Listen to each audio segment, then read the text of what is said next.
Theropod dinosaurs might have been the dominant land predators of their era, but how would they fare in a world ruled by mammals? This video takes theropods from North America and analyzes how they would survive from the Paleocene epoch to the Ice Age. Specifically, we'll explore 4 major challenges that theropods would face in the Cenozoic era: the rodent problem, the mammoth problem, the weather problem, and the human problem. We'll bring thousands of theropods from their era and drop them into different periods of the Cenozoic to see how they might adapt and survive. First, we have the agro group, theropods specializing in mid-sized to small prey. Though not megatheropods, they're iconic and deserve a spot here. Deinonychus belongs to this category along with its larger relative, Utahraptor. Ceratosaurus, a giant but by modern predator standards, also fits into the agro group, weighing in at 500 to 700 kilograms. Next are the mid-range players. These theropods aren't just hunting small prey, they're capable of taking down large animals. The perfect example here is Allosaurus, leading a group of Tyrannosaurids, including Albertosaurus, Teratophonius daspletosaurus, Lythronax, and Nanoxaurus, if valid, blending speed and power. The rest of the team falls into the battlecruiser level. Predators the Cenozoic would consider demons. Seat's Microrum might belong here, though its size and exact classification remain a mystery. Solid additions include Torvosaurus tanneri, one of Morrison's terrors, Acrocanthosaurus atokensis, the sail-backed Carcharodontosaurid that roamed the continent, Saurophaganax maximus, the giant allosaurid that hunted Jurassic sauropods, Tyrannosaurus macraensis, the southern tyrant, and Tyrannosaurus rex, the king lizard. North America, recovering from the asteroid impact, was warm and temperate, covered in dense forests. Global average temperatures hovered around 24 to 25 degrees Celsius, similar to much of the Mesozoic, with flowering plants being common. The Paleocene was actually quite diverse, considering the devastating impact of the asteroid. Even large predators emerged, including Ancalagon, the black cough, Ancalagon sorinathus, a bear-sized mesonychid from New Mexico. There was a trend of bear and wolf-like predators from various families, including Arctocyon, Paleonyctus, and Trachodon. Mammals quickly evolved predators on the scale of today's largest land carnivores, but they never got significantly larger. At least in the Paleocene, it didn't make sense to get bigger. The food supply simply wasn't there. Early primate relatives didn't provide much incentive to grow large, and even the largest animals of that period, like the 300 kilograms Uintathere probathiopsis, wouldn't support predators on a grander scale. Peripticus, a cat-sized omnivore, and Psittacotherium, a dog-sized burrower, offered some snack options but weren't easy to catch. The lack of a food supply that prevented giant mammalian predators from evolving would be a significant thorn in the side of the invading theropods. Many invading theropods were already larger than any animal in the Paleocene and would have the metabolic demands to match. The dense forests covering North America wouldn't offer much room to maneuver, which would be both a curse and a blessing. The theropods would be cramped, but it would also make ambushes much easier for the team. Probathiopsis would become the equivalent of a Happy Meal, with a relatively large body size and lack of weaponry, but still too small to sustain anything Allosaurus-sized or larger. Selective pressures would force theropods to downsize and increase agility to succeed in the dense forest. Agro-dinosaurs, especially dromaeosaurs, were already perfectly sized to take advantage of the available food and would likely become the dominant predators in the region. Some might develop adaptations for burrowing or climbing to pursue challenging mammals. Agrotheropods would dominate as apex predators, thriving on native populations while their larger teammates starved. Next, we move into the Eocene, spanning 32 million years and fluctuating between 23 to 28 degrees Celsius. Forests began to resemble the diversity we see today, with plants like maple, elm, birch, and cherry appearing, and the warm climate allowed large ectotherms like crocodiles to spread as far north as Canada and Alaska. The late Eocene saw a temperature drop and a contraction of forested areas, opening up plains and grasslands across the continent while remaining quite warm. And what about prey and competition? Luckily, the Eocene offered a much more extensive menu for the theropod team. Early beavers, while not ideal prey for land-adapted hunters, were still awesome and worth mentioning. For actual diets, the Eocene had sheep-sized artiodactyl herbivores like Agriotherium, perfect for smaller dromaeosaurs. Entelodonts and pseudohippos emerged, and though potentially dangerous, their 200 kilograms bodies would be snacks for most invaders.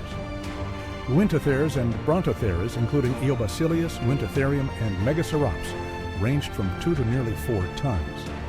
These were the perfect size for mid-range and battlecruiser theropods who were used to tackling horned dinosaurs, hadrosaurs, and small sauropods. These rhino-like animals were also not as heavily armed as the dinosaurs their new enemies had hunted, and would have no experience fighting predators their size or larger. They would be appetizers, and many more appetizers would include tapir relatives, Heptodon, camel relatives, Heteromeryx, and hornless rhinos, Subhiracodon. The first horses, Haplohippus, Epihippus, were a curiosity. They were designed for speed and not large enough for most theropods to pursue. The only invaders likely to catch them would be mid-range and subadult tyrannosaurs, whose leg bone speed formula would yield speeds of 36 miles per hour. However, they might not bother, as the meat yield would be much higher from slower, larger options. In terms of competition, the Eocene was less generous. There were amphicyonids, or bear dogs, still too small to take on any theropod larger than Deinonychus. The same goes for hynodonts, which maxed out at around 1.5 meters long, Hemipsalodon. They would likely focus on smaller mammals and keep themselves small to avoid dealing with the theropod threat, hiding in the shadows like a flashback to the Mesozoic. The Eocene might cause another body size reduction for theropods to face the relatively small prey. Mid-sized tyrannosaurs would thrive as they represent the perfect blend of speed and power, making species like Albertosaurus and Lythrinax the terror of rhino mammals. That would benefit theropods already relatively small and sturdy, so the Eocene would primarily belong to the mid-range members. The next test would be the Oligocene. Running from 34 to 23 million years ago, the weather was a bit cooler than previous periods, with global average temperatures at 22 to 24 degrees Celsius. There was a cooling event early in the Oligocene that prompted the development of ice sheets, followed by gradual warming. Grasslands and prairies became common, allowing for the radiation of large herbivores, a good sign for our theropod friends. Deciduous forests also dominated in the mid-Oligocene, so there was a mix of habitats to adapt to. The more diverse the habitats, the better the hunting opportunities, at least theoretically. The giant mammals of the Eocene had vanished, replaced by rhinos like Dicerotherium, maxing out at a ton. Entelodonts, tapirs, Collodon, and amphicyonids were still around, along with the first bears, Cephalogale. Camels resided in North America, and oreodonts, medium-sized, herbivorous mammals, were everywhere. Some lived in herds, making them excellent food choices for smaller theropods. At least the competition didn't get any harsher, except for Thecachampsa, a gharial relative that would menace the waterways. If anything, the Oligocene would be tougher for the theropod team. There was less food for the battle cruisers than before, so holding ground would depend on aggro and mid-range. Again, they would survive and become the dominant large predators, but at the cost of the heaviest members. Mammals still hadn't figured out how to grow large enough to sustain a true megatheropod, starving the dragons rather than fighting them. Those changes happened during the Miocene, running from 23 to 5 million years ago. Cooler than the early Cenozoic, it was only 3 to 4 degrees Celsius, warmer than today. And I know you're excited to see how theropods will handle the dangers of the Ice Age, and so am I. But there are some really important things happening in the Miocene that we need to talk about. Grasslands and open plains expanded, and some mountain building occurred in North America. But I'm talking about the animal innovations that would completely change the competitive landscape.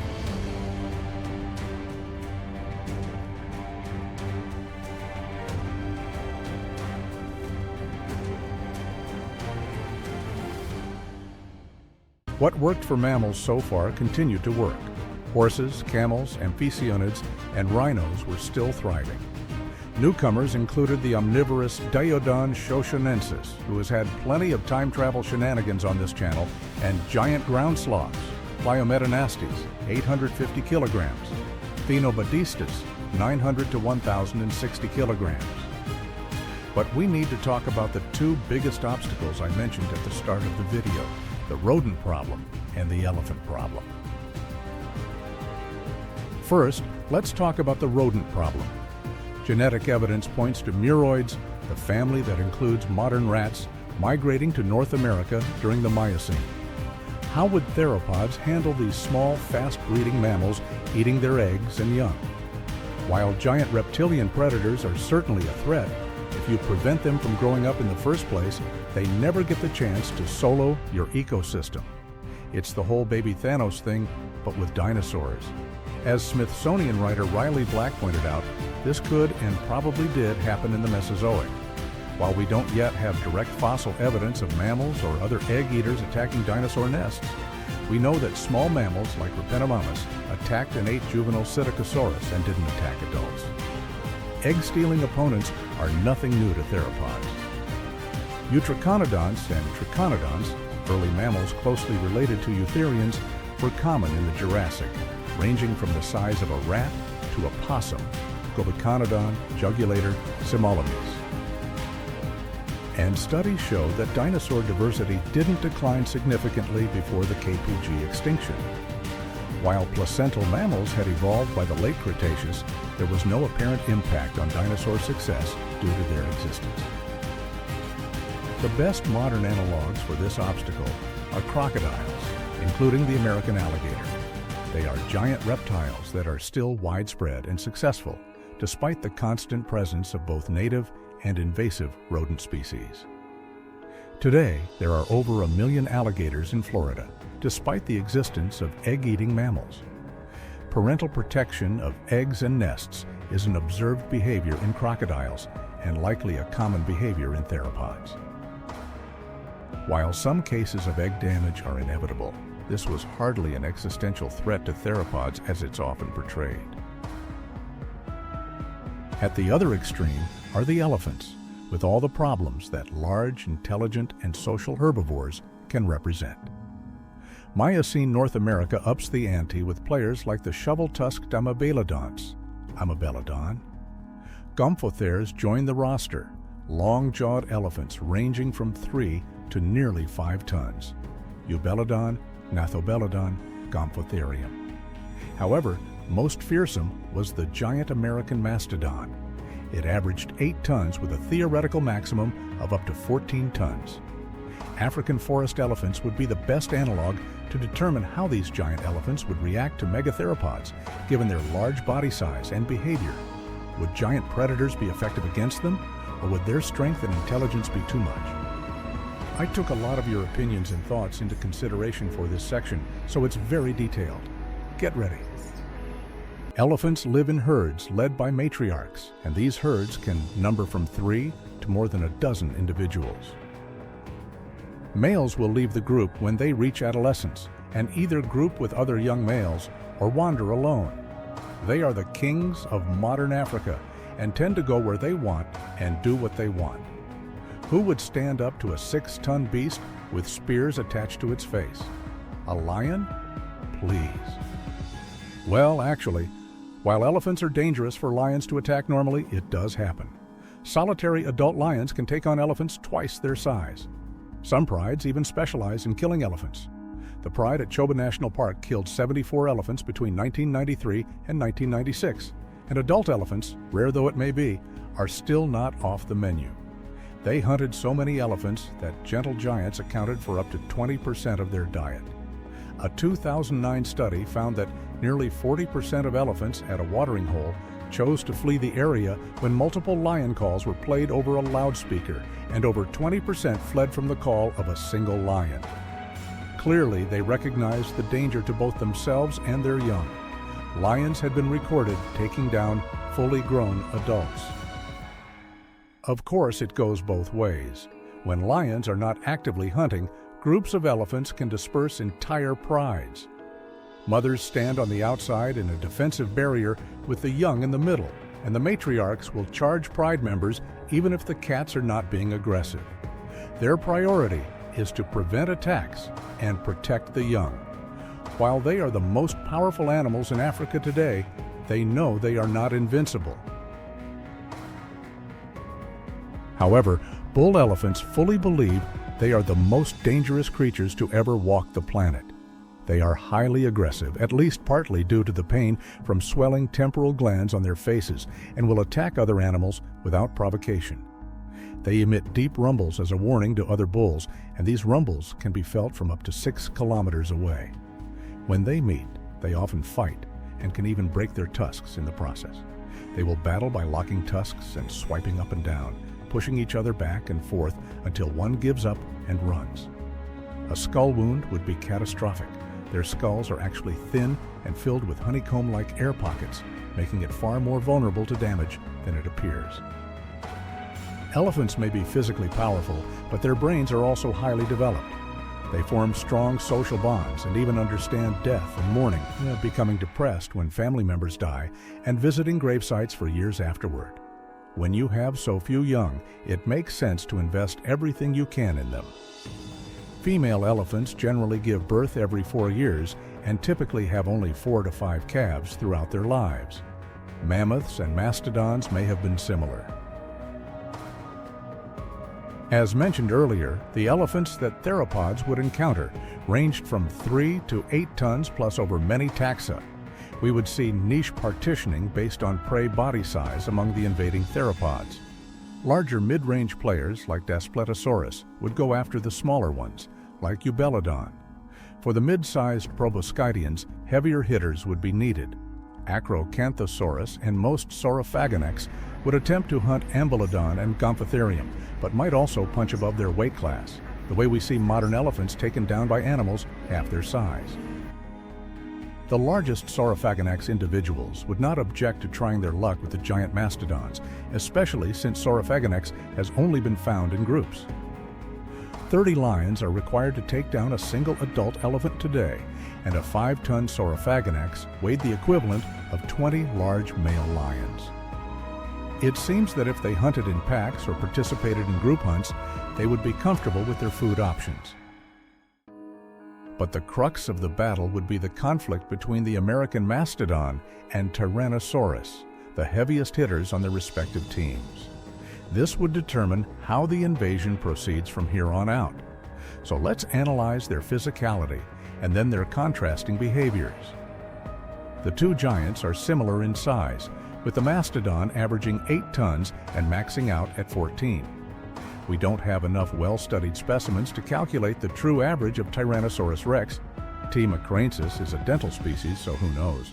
But the smallest confirmed adult, Moore 980, weighed just over 6 tons, and the largest confirmed adult, Scotty, was 10.5, with some fragmentary specimens possibly weighing over 11 tons. On average, T-Rex may be larger, but only by a few hundred kilograms. In contrast, the largest predator that mastodons lived alongside was the Entelodont and Mechaerodonts, maxing out at around 500 kilograms. Even a mediocre Tyrannosaurus would be 16 times larger than the native predators, though it would obviously prefer to pick off smaller mastodons when hunting. It makes no sense to risk too much. What about speed? Modern elephants can move quickly for their size, though reports of those running 40 kilometers per h seem exaggerated. According to Laramendi 2015, the absolute maximum reliably recorded speed is 25 kilometers per h by a 2.8-ton Asian male elephant. The paper notes that most extinct large elephant relatives were likely unable to move quickly due to higher body mass and different limb proportions. They are kind of agile, though, and can turn quickly with their massive size thanks to their compressed body shape. Mastodons were longer and thicker, which would reduce their agility somewhat, and that matters. Tyrannosaurus rex was the most agile of the giant theropods, having evolved to wear down armored, spiked turning tanks in the form of ceratopsians. They needed to be quick and flexible to avoid being speared by spear-sized horns and would prefer to ambush from behind when possible. An upcoming study by paleontologist Kyle Atkins Weltman identifies how Triceratops was extremely agile, so keep an eye out for that. Notably, the SVP 2023 abstract suggests that the linear speed of T-Rex has been underestimated in the past. New 3D model outputs 23.3 kilometers per h, 14.5 miles per hour, and ligament analysis may raise that further in future trials. Weaponry is a theropod exclusive category. Recent bite force calculations using a medium-sized T-Rex specimen yielded a figure of 48,000 newtons, enough to crush bone. Not every bite would have this much force, but you get the point. Tyrannosaurus was truly perfectly adapted for direct confrontations, even against members of its species, as Brown 2022 established. Face biting on the skull was very common in Tyrannosaurs, and T-Rex didn't even object to biting the horns of Triceratops if necessary. The tusks of the American mastodon, while long, curved up and inward or far outward, putting them at a poor angle to counter a similarly sized, nimble predator. That's for a one-on-one scenario, but what about when mastodons move in groups? We don't know much about their social structure, so we assume they behaved similarly to forest elephants. Bulls would leave the herd when young and travel alone, while mothers would protect and guide the herd to resource-rich areas. Suddenly, instead of predators only growing large enough to threaten the young, the landscape is thick with different predators, from half-ton dromaeosaurs to 10-ton tyrannosaurs, and proboscideans would be a desirable meal at every stage of their life. Size would no longer be a viable defense, and they would need to stick together to survive. The thing is, multi-ton herd animals are nothing new to large theropods. Edmontosaurus, at 5 to 11 tons as adults, moved in herds of hundreds or even more and were still preyed upon. While the dilution strategy reduces the likelihood of any individual being picked off, it provides many options for predators to target the weak, young, injured, and old. As discussed earlier, even relatively small predators like lions can split up elephant herds and attempt to flee. Combine the firepower of 40 lions on a single animal, and you have Sioux. We can't forget the possibility of pack hunting, and not just for Saurophaganax. Albertosaurus, Teratophonius, and Daspletosaurus have all been found in bone beds of different individuals, from juveniles to large adults. Trackways in Canada also prove 3 tyrannosaurs moved together. While this hasn't yet happened with Tyrannosaurus, the fact that it is recorded for multiple other tyrannosaurids suggests its plausibility. Modern crocodilian cooperative hunting, advanced as herding fish into ambushes and taking turns attacking the group, suggests that pack behavior was within the behavioral range for theropods. Even eliminating the possibility of deliberate, planned hunting techniques, packs of giant carnivores like mastodons or gomphotheres would attract a lot of attention from multiple large-bodied predators. Pack behavior was likely and would have similar impacts on proboscideans. If a single Tyrannosaurus is psychologically devastating, a group of them is a nightmare. Can we call a pack of T-Rexes a nightmare? I'm making that a thing if it isn't already. Let me know if the comments have already named it, but I'm going with nightmare. The ecological impact of multiple giant carnivores would be enormous. Elephants breed slowly and may not keep up with the sudden influx of predators they aren't adapted to handle. They would be pressured at every stage of ontogeny by different species, and growing to adult size wouldn't guarantee safety when dealing with predators as large as they are, or larger. Since there were many proboscidean species across North America during the Miocene, some might adapt to different niches to survive, like shrinking down and fleeing to rivers, or even growing larger to use size as a valid defense once again. This would spark its own coevolutionary arms race. For a video exploring a similar concept in detail, check out Madly Mesozoic series on the topic. He did a great job speculating on how proboscideans would adapt to the presence of theropods, so I won't go into it here. The final word on Miocene large animal populations. Proboscideans are huge, tough, and intelligent, but they would undoubtedly struggle if there were suddenly a lot of large predators capable of hunting them. Group protection and social cohesion would help keep them alive and stable enough for the battlecruiser theropods to use them as a reliable food source without wiping them out. We're about to hit the Ice Age. Brace yourselves.